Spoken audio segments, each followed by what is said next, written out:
In this video, we want to solve the relationships between sets of real numbers. So now let's first start. What are real numbers? Real numbers comprises of two different numbers. We have the rational numbers and then we have the irrational numbers. So when we're talking about rational numbers now, rational numbers even comprises of integers, whole numbers, and natural numbers. Let's take a look at this Venn diagram. Natural numbers are referred to as counting numbers, that is numbers that start with one, starting from one. Those are natural numbers. So one, two, three, up until infinity, they are natural numbers. But if we include zero, then it becomes whole numbers. The set becomes a set of whole numbers if we include zero. So that is for natural numbers, we count from one, but for whole numbers, we count from zero. Now, what of integers? Integers include both positive and negative natural numbers plus zero. So in other words, for natural numbers, we have one, two, three, and so on. For whole number, we have zero, one, two, three. But for integers, we have -3, -2, -1, 0, 1, 2, 3, and so on. Where these ones, some are coming from here and some are still going. So integers include negative numbers, positive numbers, and zero. Whole numbers include zero and positive numbers. Natural numbers are just positive numbers. Whole numbers are zero and positive numbers, while integers are both negative numbers, zero and positive numbers. While real numbers include fraction. So if a fraction can be expressed as a decimal, and when you express it as a decimal, it has let's say the decimal has an end. Those are rational numbers. But irrational numbers are numbers that when you express them as decimals, the decimal number is never recurring and never ending. Like pi, when you find the square root of 2 also, the answer it will give you is never repeating. It will not repeat and it will not end. The answer will keep going and going on and on. But if you convert any fraction to decimal and the answer has an end, then it is a rational number. But it is irrational if it does not have an end and if it keeps repeating. If it does not recur, like if two numbers does not appear, let's say we do not have 1.333. For example, if I say 10 over 3, 10 over 3 will give 3.333. This is a rational number because the decimal is repeating. It is a rational number. But for irrational number, the number will not repeat. That's the difference. The number will not repeat and it will not end. So now let's go to solve some questions. This question says, where should negative root 169 be placed in the Venn diagram? So this will give negative, what is root 169? That will be 13. So this will give negative 13. So negative 13 is an integer. So the correct answer is B. Integers, because negative root 169 is equal to negative 13. So it is an integer. Assuming it is just 13, for example, root 169 is not an integer because the answer is 13. So we can call it a whole number and we can just call it a natural number. So and this one is wrong because it has negative. So the answer is supposed to have negative. So let's move to the next one. Set Q and set Z are subsets of the real number system. Now, which Venn diagram best represent the relationship between set Q and set Z? These ones are rational numbers and this ones, Z is integers. So don't forget that I said integers include negative numbers, zero, and positive numbers. But rational numbers include all integers, all integers. So the correct answer is Z is inside Q. Where is the correct answer? Z is inside Q. So the correct answer is C, because all integers are rational numbers. All integers are rational, but all rational are not integers.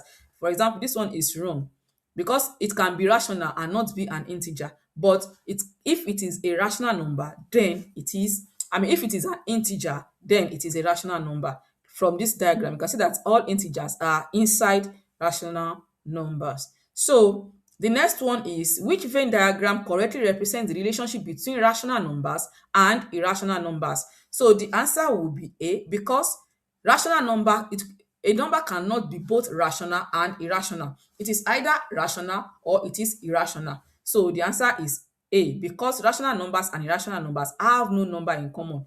So this one shows that they have something in common. This one shows that the rational number is inside irrational. So it can't be this, it can't be this, it can't be this. So it is either it is rational or it is irrational. So the next one, which Venn diagram correctly describes the relationship between set R and set W? I would want you to answer this one yourself. Which relationship describe the relationship between set R, that is real numbers? Don't forget that I said real numbers comprises of rational and irrational numbers. And now whole numbers. So which one do you think? Do you think this is it? Which one do you think is the correct option? If you don't know, you can go back to to the Venn diagram I first showed you. Now let's solve this question. A bag contains 60 marbles, of which 18 are red, 15 are blue, 12 are green, and the rest are yellow. What percentage of the marbles are yellow? Let's first find out how many yellow do we have. So let's say 18 plus 15, this will be 33. Then 33 plus 12, this will be 45. So 60 minus 45 will give 15. So that means we have 15 yellow. Now that we've established that we have 15 yellow, what percentage of the marbles are yellow? To find the percentage, you just take the number of yellow over the total number of marbles, that's 60, and you multiply it by 100. That's how to find the percentage. You find the fraction of yellow and you multiply it by 100, or let's say the proportion of yellow and you multiply it by 100. And the proportion of yellow means the number of yellow over the total number and multiply it by 100. So now 0 will cancel 0 here, and then let's see 3 will go in 6 2 times, we have 2 here. 3 will go in 15 5 times, so we have 5 here. 2 will go here 1, 2 will go here 5. So this becomes 5 times 5. So that means that will give 25%. So yeah, that is 25%. What percentage of the marbles are yellow? That will be 25%. That's for the first question. Express the fraction of blue marbles in simplest form. How many blue marbles do we have? We have 15. So that will be 15 over 60. To express it in simplest form, you divide. Let's divide by 5. 5 will go in 15 3 times, and 5 will go in 60 12 times. Something can still go. 3 will go in 3 1, and 3 will go in 12 4. So this is the simplest form. If you leave your answer here, you've simplified it, but it is not in the simplest form. Now write the decimal representation of red marbles and round it to the nearest hundred. So what is red marbles? We have 18 over 60. We have to write the decimal representation. Now let's just divide, and let's divide 18 divided by 18 divided by 60. That will be 0 and 3. You are to round it to the nearest hundred. So that will be 0 and 3 0. This is nearest tenth, this is nearest hundred, and that is just the answer. So now simplify the fraction to its simplest form. You solve this yourself. Simplify it. Mind you, make sure you solve it. You simplify it to the point that it can no longer be simplified. Okay. So now express this as decimal. Express this as decimal. You can just divide 3 over 4. I think that would be 4 will go in 3 0 times. When we add 0, 4 will go in 30 7 times, remainder 2. 4 will go in 25 times, so that's 0.75. Write this one as a fraction in simplest form. If you are to write it as a fraction, this will be 12 plus 12.5 over 100, that is percent. So if we move this decimal to the right, we add 0 to this, so this will be 125 over 1000. So now simplify it, put it in its simplest form. Now, a pair of shoes originally cost $8.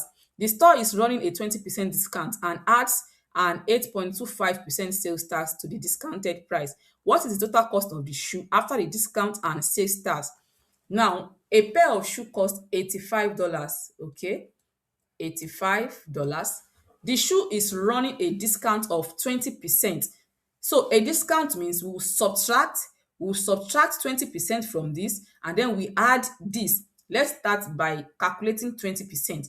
What is 20% of 85? That will be 20 over 100 times 85. First of zero cancel zeros here. Okay, 2 will go here 1, 2 will go here 5. Oh, 5 will go in 85, 5 will go in 8, one time, remainder 3. 5 will go in 15, remainder 3. Okay, 5 will go in 35, 17. So that means 20% is $17. So we are to subtract $17 from this. When we subtract 15 minus 7, that is 8.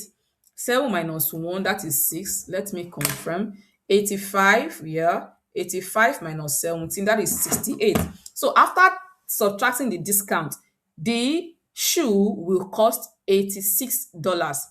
Now, the store is running a discount and adds an 8.25% sales tax to the discounted price. This is the discounted price. We will now add 8.2% sales tax to it. So that means 8.25 over 100. So when we move this, so let's just divide 8.25, sorry, 8.25 over 100. 8.25 over 100. This gives 0.0825. So we just add this 0.0825, and that means the shoe will be going for $68, 68.0825. That's the first answer. What is the cost of the shoe after the discount and sales tax? Round your answer to the nearest cent. So now we can round it to the nearest cent, and this will be, let's say, 68.1. So this will be 68.1.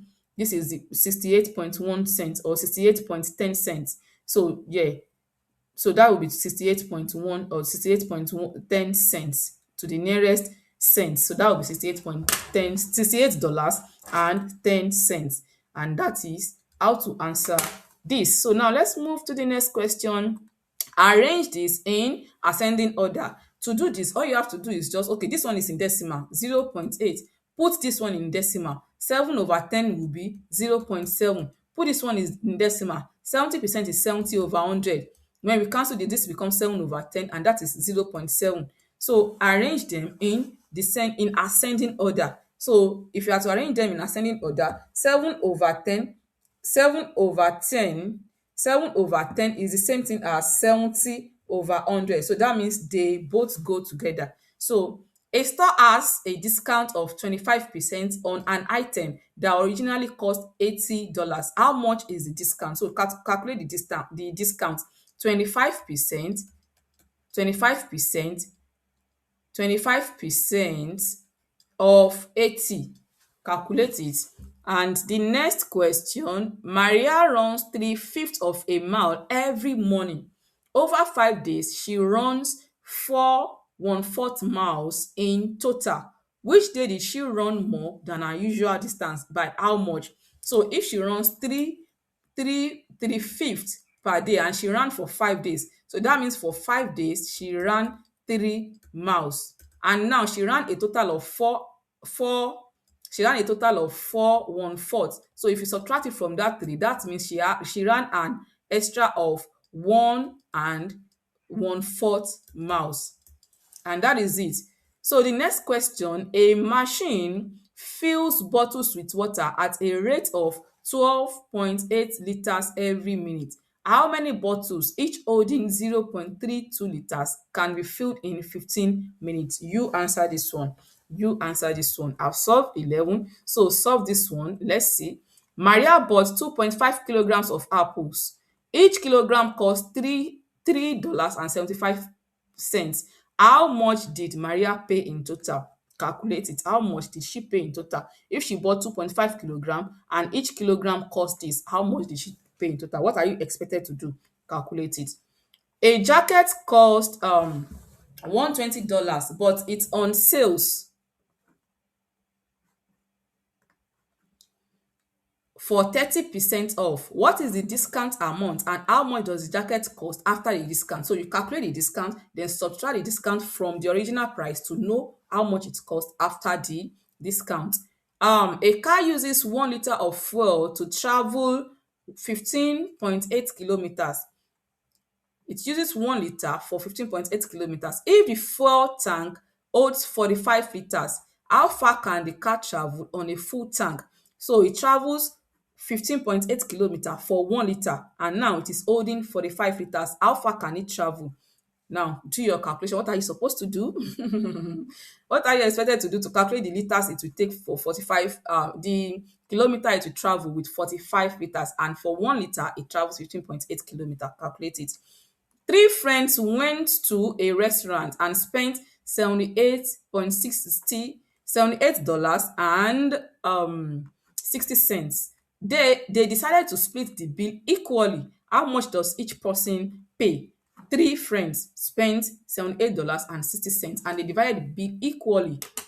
That means they divided by 3, right? So how much is each person supposed to pay? Calculate it and I'll see you in the next video.